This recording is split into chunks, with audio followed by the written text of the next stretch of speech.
Eric, ¿cómo está? Antonio Dalense y Rubén Atahuichi les saludamos. Buen día, bienvenido a La Razón. Buen día, Antonio. Buen día también, Rubén.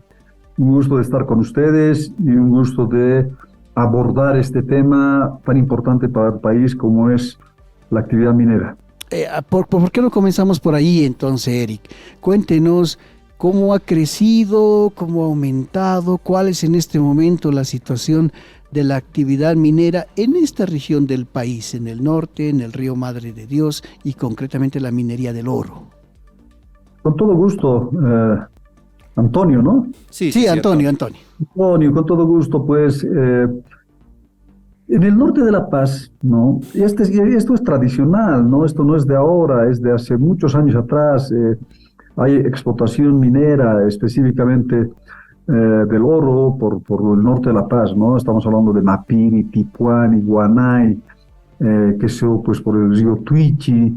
Después vamos pasando ahí a Beni, Pando, en el Madre de Dios. Hay explotación, una minería legal, y también se ha podido verificar de que hay incursiones en la actividad minera ilegal. ¿Cuál es en este momento la más activa? ¿Sí? ¿Y cuál es la que más nos debería preocupar? Porque puede ser muy legal la minería, pero de repente la explotación es, no sé, pues desproporcionada, en fin. Ustedes tienen ese análisis. Cuéntenos, Eric. Claro, con todo gusto. O sea, pero por supuesto que es más la actividad minera legal, ¿no? Tenemos muchos actores productivos mineros que están realizando su actividad minera de manera legal, dentro del marco de la norma.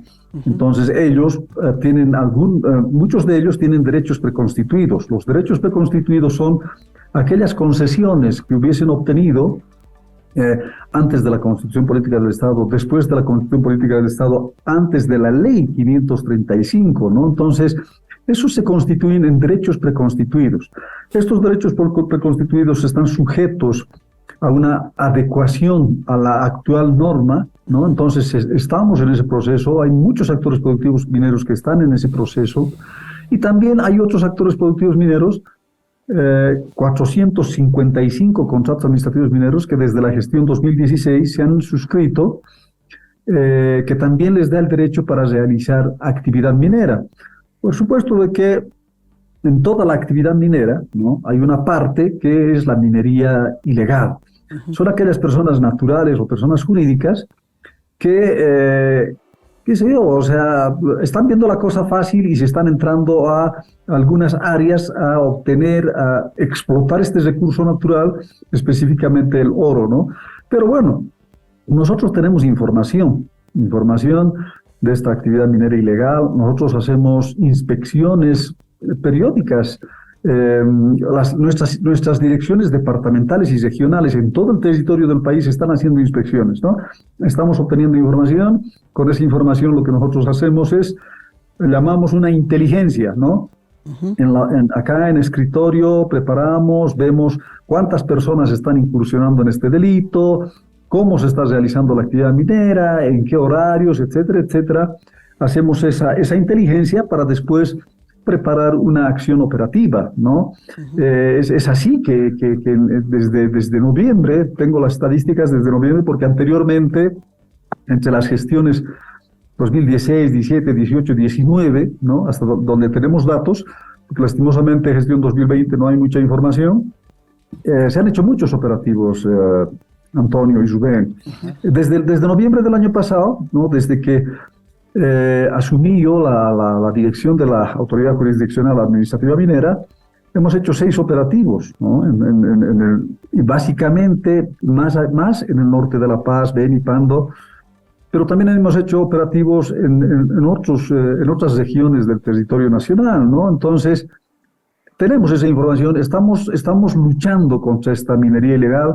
Definitivamente, uno de los objetivos de la institución es que la actividad minera se formalice. No tenemos nada en contra de aquellas personas que hacen actividad minera, por supuesto que no, son nuestros administrados, son nuestros actores productivos mineros. Lo que nosotros queremos es que se haga una actividad minera en el marco de la norma, ¿no? Asimismo, una actividad minera responsable, que respete el medio ambiente, que respete la vida humana, que no contamine, que no afecte a la flora, a la fauna, etcétera, ¿no? O sea, nosotros queremos que se haga una minería responsable en ese aspecto. Ahora, adelante. Eric, le iba a preguntar si tenemos cifras aparte de estas 455 concesiones que nos dice. ¿Hay otras más que son legales? ¿Cuántas serían en total? Y si hay alguna cuantificación de cuántas unidades estarían dentro de lo que se llama minería ilegal. A ver, en el caso de una minería que es legal, llamaremos, una minería formalizada. Hay sí 455 nuevos contratos administrativos mineros, otros contratos que en este momento están en la Asamblea Legislativa para que sean aprobados, para que tengan aprobación legislativa. Y como le decía, hay otros derechos mineros, que son los derechos preconstituidos, ¿no? Que están en proceso de adecuación. Estamos hablando más o menos de 3.000 y más derechos mineros en el marco de la norma, ¿no? Y actividades mineras ilegales, ahorita no podemos cuantificar porque son ilegales, ¿no? Nosotros estamos en la investigación de dónde están haciendo esta actividad minera ilegal. Ahora me iba a seguir explicando cómo quiere el gobierno que sea la minería. En un minutito más vamos a hablar del mercurio, pero quisiera que lo dejemos para una segunda parte de la entrevista.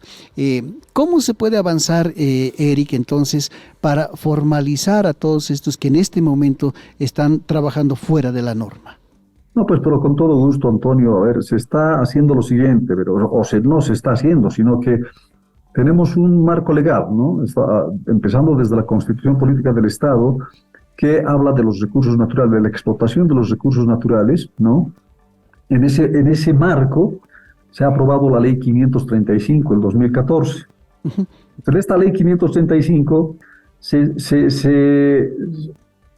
está contenido un procedimiento, o está contenido, digamos, la norma básica, para que después con reglamentos, ¿no?, se apruebe, digamos, la suscripción de un contrato administrativo minero. O sea, ¿cómo se tiene que hacer esto? El inversionista tiene que constituir, ya sea una empresa unipersonal, una empresa privada, una empresa del Estado, de las cooperativas, tiene que, digamos, tiene que tener el giro minero, tiene que ser una persona jurídica que tenga el giro minero y digamos, tener un monto de capital para invertir. Entonces, lo que tienen que hacer ellos es constituirse en cualquier departamental o regional de la AJAM, ¿no? Y ahí solicitar un área minera libre, un certificado de área minera libre se llama esto, ¿no? La AJAM, esto para aclarar, tiene una dirección de catastro y cuadriculado minero al interior. Esta dirección de catastro y cuadriculado minero administra todas las áreas mineras, cuadrículas.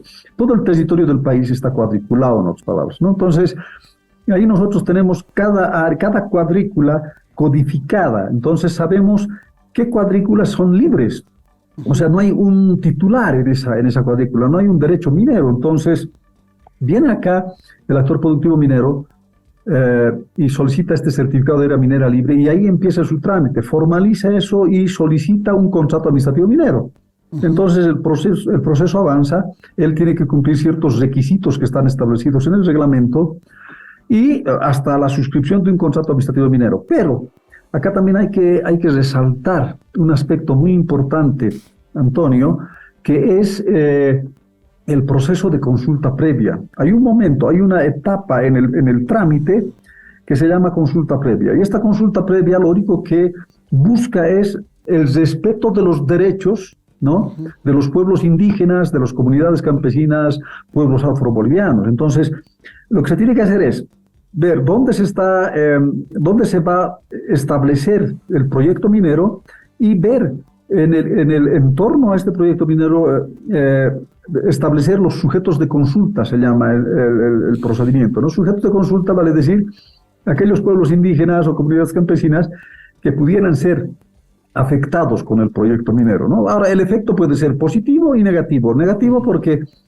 qué sé yo, estarían, digamos, perjudicando en algo a estas comunidades, comunidades campesinas y pueblos indígenas, ¿no? Lo positivo también puede ser la generación de ahí de una actividad económica, ¿no? Entonces puede ser favorable también para estos sujetos de consulta. Entonces, si las comunidades campesinas y los pueblos indígenas aprueban el proyecto, entonces esto sigue hasta la suscripción del contrato administrativo minero. Pero no termina ahí.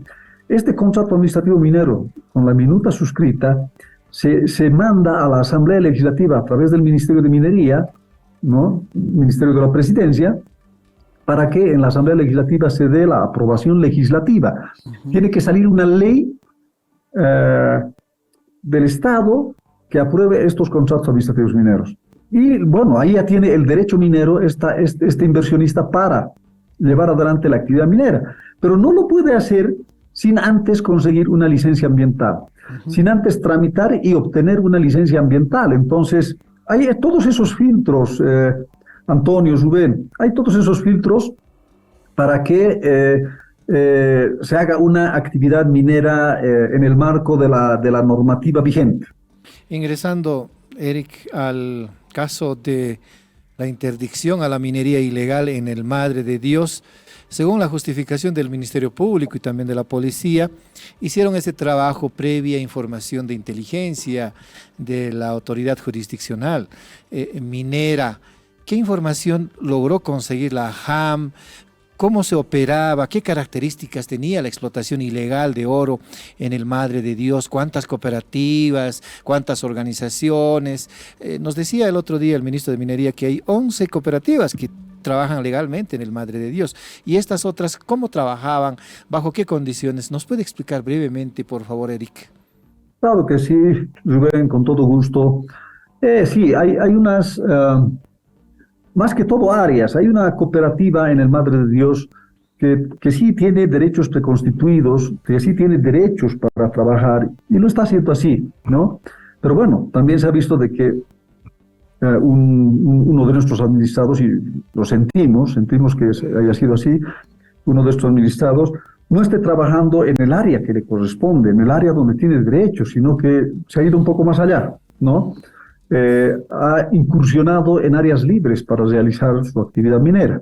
Ahora, en cuanto a la interdicción, a la acción operativa que se ha hecho, bueno, como les dije hace rato, la AJAM tiene o administra las áreas mineras libres, o sea, o tiene información de aquellas áreas donde hay derecho minero y de aquellas áreas donde no hay derecho minero, son libres, están bajo administración del Estado. En algún caso todavía hay reservas fiscales, vale decir que todo un área, por ejemplo, en el Madre de Dios, todo un espacio, ¿no? se ha declarado reserva fiscal y después se está dando a Comibol para que Comibol, digamos, haga algún proyecto ahí. Entonces, toda esa información la tiene la AJAM, tiene todas las cuadrículas codificadas. Entonces, hace unos meses atrás, el Ministerio de Gobierno, ¿no? O sea, ha habido ahí una política de Estado para que, bueno, pues ya con información de que se estaba realizando actividad minera, se desbarate esto. Entonces, el Ministerio de Gobierno solicita a la AJAM y la AJAM proporciona, por supuesto, porque nosotros estamos en la obligación de hacerlo, la AJAM proporciona información de en qué áreas son libres o qué áreas tienen derecho minero.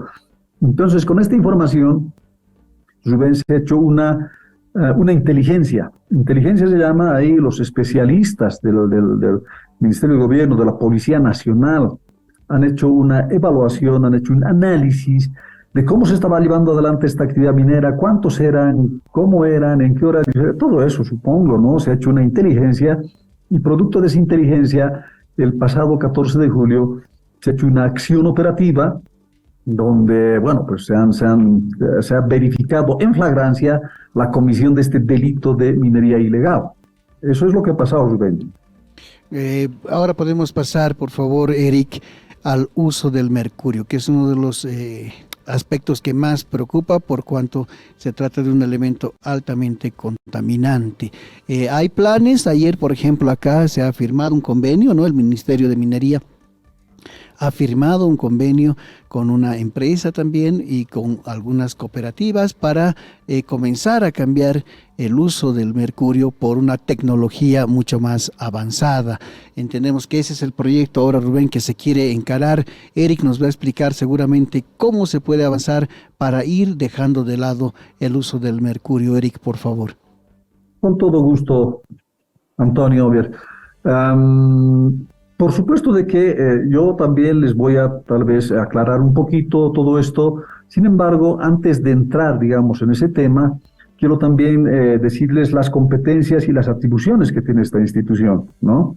Las atribuciones que tiene esta institución son la de otorgar un derecho minero, como les explicaba hace rato, ¿no? A través de la suscripción de un contrato administrativo minero o la adecuación de un derecho preconstituido, darle el derecho minero a un actor productivo minero para que realice la actividad minera. Hasta ahí llega la JAM. Y también, bueno, la lucha contra la minería ilegal. Esas son las atribuciones principales. Tenemos más atribuciones, ¿no? Sin embargo, ya la licencia ambiental, ya el control del uso del mercurio, todo eso ya no está dentro de la atribución de la JAM, ¿no? Ya tiene que ver esto la autoridad ambiental competente, el Ministerio de Medio Ambiente. Está ahí, tenemos las gobernaciones autónomas departamentales, los gobiernos autónomos municipales, que tienen también ahí instancias que tienen que ir controlando eso. Sin embargo, claro, hemos tomado conocimiento de que el Ministerio de Minería, el Ministerio de Medio Ambiente, el Ministerio de Salud se han preocupado. O sea, ya hay una posición de Estado acá de que se tiene que hacer, digamos, una minería responsable con el medio ambiente, responsable, que sea, con la vida humana, con la salud del poblador boliviano. Entonces, están llevando adelante, digamos, proyectos para que ya no se utilice, digamos, o ya no se contamine con el mercurio nuestros ríos. Ya no se afecte de esa manera la salud.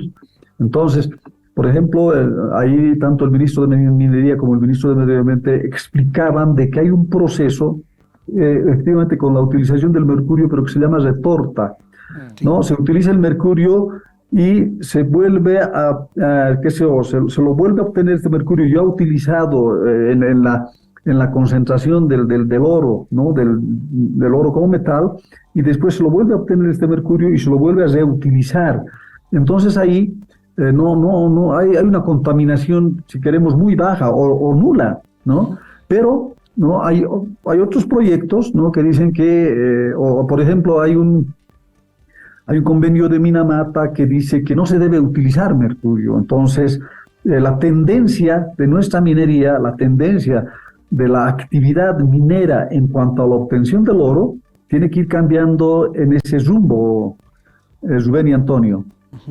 Me decía hace un rato, Eric, que dentro de las atribuciones de ustedes está otorgar, no parece muy simple, ¿no? Por todo lo que nos ha explicado, no parece muy simple obtener una licencia, llegar hasta la ley, digamos, para que puedas operar como minería legal. ¿Se ha hecho alguna vez algún análisis sobre los procesos, si son cortos, si son largos, si se los puede hacer más accesibles, Eric? De hecho, Rubén, o Antonio, perdón, el proceso es largo, ¿no? Como le digo, ahí posiblemente el proceso dentro de la institución, ¿no? Ahí tenemos nosotros abogados que llevan adelante el proceso, tal vez no sería muy largo. Sin embargo, imagínense ustedes que dependemos de otras instancias también para que este contrato administrativo minero termine. Por ejemplo, el actor productivo minero tiene que presentar un plan de trabajo. El plan de trabajo consiste en que él explique el proyecto minero, diga qué mineral va a explotar o qué mineral metálico o no metálico va a explotar, cómo va a ser la explotación, cuánto va a invertir, etcétera, etcétera, ¿no? Entonces, ese plan de trabajo, por ejemplo, no lo aprueba la JAM, lo aprueba el Sergiomin, que es otra instancia que está bajo tuición del Ministerio de Minería, ¿no? Entonces, ellos aprueban, eso nos mandan, sigue el proceso y después también se entra a llevar adelante la consulta previa. La consulta previa es un proceso que también no deja de ser complicado. ¿Por qué? Porque ahí se tiene que determinar primero los sujetos de consulta, vale decir, a qué comunidades campesinas, a qué pueblos indígenas se va a consultar sobre el proyecto. Entonces, a veces, por usos y costumbres también, nuestras comunidades y pueblos indígenas O sea, no pueden atender, digamos, en cierto momento. Hay que hacer una reunión donde estén todos ellos, ¿no? Y ahí intermedia la AJAM para que el actor productivo minero que va a llevar adelante el proyecto explique a estos sujetos de consulta el proyecto. Por supuesto, ahí como observador también tenemos al CIFDE, el CIFDE que es una instancia dependiente del órgano electoral, ¿no? Él le va a dar validez a este acto de consulta previa. Entonces, a veces es difícil programar para que todos estén en un determinado momento, entonces así se vuelve un poquito largo el proceso de la suscripción del contrato administrativo minero, pero esos son los pasos que se deben seguir, ¿no? Ahora, por supuesto que en algún momento tal vez salga una norma legal o un reglamento que tal vez haga más ágil este proceso. De hecho, lo que primero se tiene que hacer es potenciar un poquito más a esta institución pública, que lo vamos a hacer, vamos a tratar de que se potencie un poco más para que haya más técnicos que puedan atender en plazos más cortos este proceso. Sin embargo, es eso, Rubén y Antonio, pero yo le digo una cosa, miren, si yo fuese actor productivo minero y quiero llevar adelante mi proyecto, bueno, pues tengo que seguir este trámite. ¿Por qué? Porque cuando salga el contrato administrativo minero con aprobación legislativa, porque también en la Asamblea Legislativa va a llevar su tiempo, ¿no? Porque también los asambleístas tienen que verificar si este contrato administrativo minero cumple con ciertos requisitos y todo ello, ¿no? Entonces, sin embargo, si sale con aprobación legislativa, Rubén y Antonio, el actor productivo minero va a tener 30 años. Eso dice la ley, por 30 años va a tener ese derecho minero para realizar actividad minera. Entonces, no deja de ser largo el proceso, pero tiene que ser así, porque de esa manera estamos asegurándonos de que va a haber una minería responsable en el marco de una normativa legal. Director, un área sensible y vulnerable a la minería ilegal es el Madidi. Y hace unas semanas, hace meses mejor, en mayo, el juez agroambiental ha dispuesto a que las Fuerzas Armadas hagan el apoyo para el control del ingreso de la minería ilegal. ¿Hay autorización de parte de la AJAM o qué información tiene la AJAM respecto de la actividad minera ilegal en el Madidi, en los alrededores del Madidi, y que explotan pues ahí los mineros ilegales? Por supuesto, Rubén, ha habido esa resolución de este juez agroambiental. Nosotros también estamos involucrados ahí. Nosotros, por ejemplo, no estamos otorgando reservas, estamos dejando sin efecto o estamos rechazando solicitudes de contrato administrativo minero en áreas protegidas como son el Madidi, Cotapata, Pinón Lajas, el Tunari, Manuripi, etcétera, etcétera. O sea, hay una instancia ahí del Estado, que es el Servicio Nacional de Áreas Protegidas, el SERNAP, que administra estas áreas protegidas. Entonces, nosotros, para cualquier trámite de contrato administrativo minero, consultamos al SERNAP, ¿no? Para ver si en este lugar, ¿no?, hay compatibilidad de la actividad minera con el área protegida, ¿no? O sea, si en ese lugar tal vez del área protegida se puede hacer actividad minera, como es Apolobamba, por ejemplo. Apolobamba no tiene una restricción absoluta como el Madidi.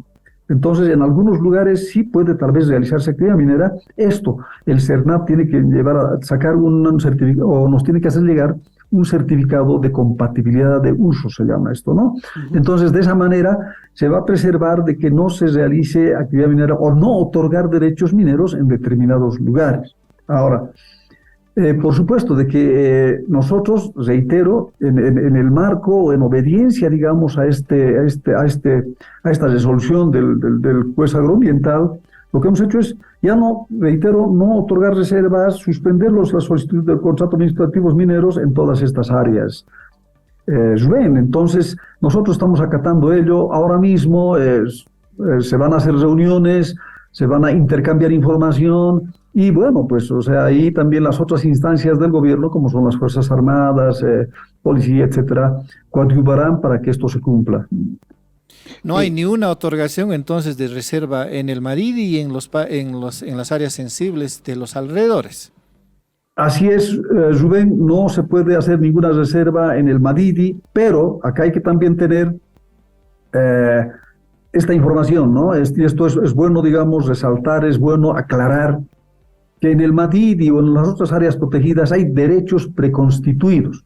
Como les explicaba hace un momento, el derecho preconstituido son aquellas concesiones que se hubiesen obtenido antes de la Constitución, antes de la Ley 535, y la Constitución Política del Estado reconoce estos derechos preconstituidos, ¿no? Sí. Los reconoce, dice, se respeta esos derechos preconstituidos. Entonces, por ejemplo, en el Madidi hay derechos preconstituidos. Entonces, lo que se está haciendo también, y esto es, yo creo que se va a generar una política muy importante de Estado, es ver si en el Madidi, por ejemplo, estos derechos preconstituidos van a seguir o no van a seguir, ¿no? Entonces ahí también se tiene que llevar hacia adelante un análisis de las instancias que correspondan, como en este caso el CERNAP. Eric, ¿hay una cuantificación de más o menos cuántas personas viven, se dedican a la minería legal, en este caso, en todo el norte de La Paz y los alrededores?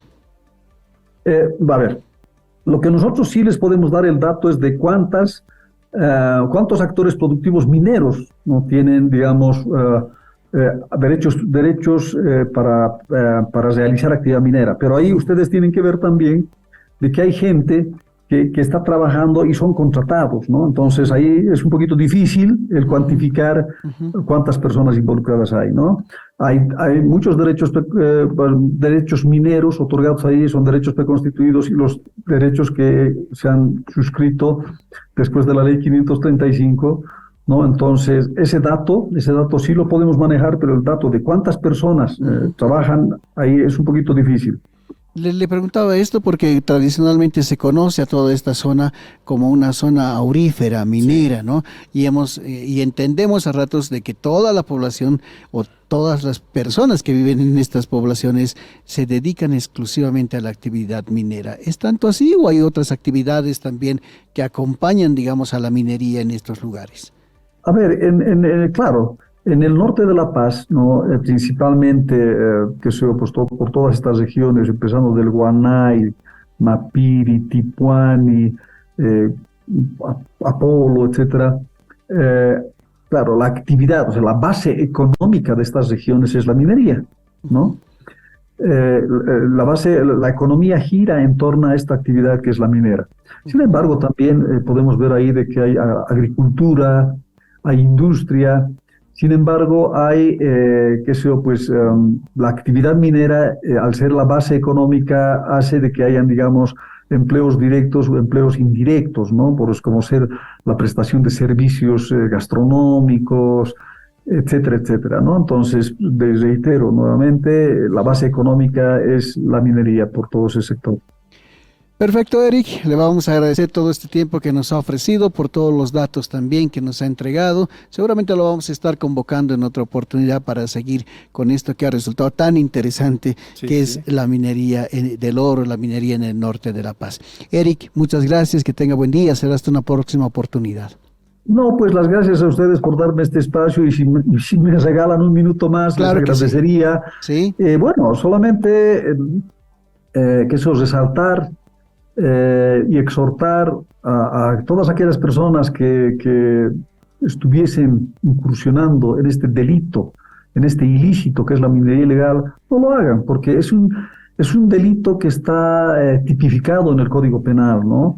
La JAM está haciendo operativos en todo el territorio nacional. Hemos hecho en el Río Madre de Dios ya anteriormente, hemos hecho en Laja, La Paz, hemos hecho en Santa Cruz, en el sector del Torno, o en el municipio del Torno, perdón. Después también hemos hecho un operativo en el río Orton, en Pando, en Entre Ríos, por ejemplo. En Entre Ríos se ha hecho una acción operativa y hemos desbaratado la explotación de sal rosada, ¿no?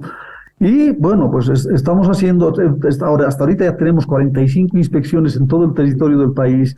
Entonces, estamos nosotros estamos obteniendo importante información sobre estas actividades mineras ilegales, y bueno, la gente se está arriesgando a ser privada de su libertad, porque ya también tenemos ahí muchas sentencias, tenemos 6 sentencias condenatorias. Y bueno, pues, exhortamos a toda esta gente para que formalice su actividad. Si quiere realizar la actividad minera, se puede formalizar. De lo contrario, no la realice, porque está poniendo en riesgo su libertad, ¿no? Entonces, Eso queríamos resaltar, estimados Rubén y Antonio, y muchas gracias por este tiempo que ustedes nos han brindado.